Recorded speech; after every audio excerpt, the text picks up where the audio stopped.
My name is Vincent Battaglia, and I'm the Chief Executive Officer of Renova Energy. And Renova Energy is based in Palm Desert, California. We're a solar company primarily, and we also install energy efficiency devices like pool pumps and these beautiful solar tubes that are above your head, all bringing in natural light and not requiring you to use additional electricity. The company's been around since 2006. 2007 we incorporated in the state of California, and our region of business is between the wind turbines in the entrance to the valley all the way down to the Mexican-American border. Let's see, background, I was born in New York, 45 years old, and I started the company out here as a result of graduating from an MBA program through University of California in Riverside. And the MBA program was an entrepreneurial management program, so it was natural that as we come out as graduates that we would move on into entrepreneurial enterprise. That's always been something in my life anyway. Since the solar industry is in its nascent stages, its beginning stages, it takes a lot of conversation to help people understand what it is that we do, what is solar, and how they can actually accomplish having it in their lives. Most people think it's a top secret science, and it really isn't. It's not rocket science, it's very basic. So, big transition for me was getting out of my, I had a bachelor's program at Cal Poly in San Luis Obispo, where I majored in political science and business. And once I graduated, the big thing at that time was watching Eastern Europe open. And Germany had broken apart, and the Soviet Union had broken apart back in 1992. And so I figured this was a good opportunity to get out and see what that was all about. And I subsequently went to Russia and lived there through the 90s up until 1999, where I did a lot of entrepreneurial type activities, and then came back to the United States and settled here in the desert. Number one, be willing to do something that you're willing to do for free. Number two, you do have to know if you want to do this on your own or if you do want a partnership. Okay, you have to be real with yourself. Can you handle now you're going to say, oh yeah, I want it on my own because I want to handle all the success. Yeah, well, you're going to have to take all the failure on your own too. Don't be greedy.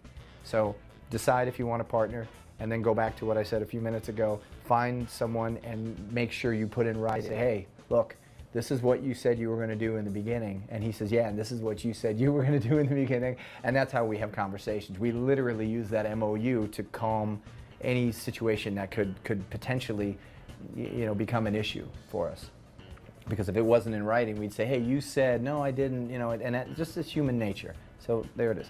And then the third, I'm going to go back to what I say about always pay the lowest you can, negotiate everything. Everything. Every bill you get, every vendor you talk with who wants to sell you something, negotiate everything.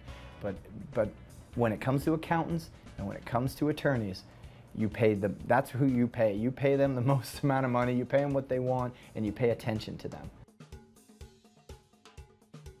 First of all, you have to find a business that there is really a need for if you want to be successful and get out there. You be real, be realistic, find a business where there's a need. Second, I kind of said this before, those other three I was talking about, you want to find a good partner. A key element again is the good accountant, the good attorney. You want to make sure you find those and you're paying them right. You're not being cheap there, okay? And you're paying attention to them also. Location is also a good one. We talked a little bit about this before. Being somewhere close to a support group, because you're going to be hustling. You're going to be running around, and you'll get a lot of doors shut on your face. So it's always nice to call someone up or go over and whine with it. Literally, that's what you want. You want to be able to have that close by.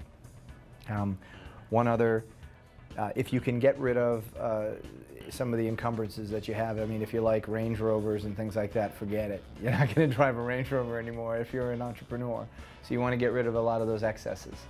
You have to be very real with yourself as far as what's an excess. If you're renting a place, you're going to want to downsize because you're going to need as much money as you can to support this business going forward. Those sacrifices that you put in, if they're true sacrifices, you will be rewarded tenfold, guaranteed. The whole idea is when you get into a business, you need to know what your exit strategy is going to be. So when you start off, you want to know, do I want to sell this business or do I want to always stay in this business and maybe franchise, that kind of a thing. But if your goal is to sell the business, every time you sacrifice something, just think how much more money that's going to bring you when you sell that business, okay? But you always want to, you want to remember and think of that end game. My name is Vincent Battaglia. I am the CEO of Renova Energy Corporation, Renova Solar, and this is my tip of the week.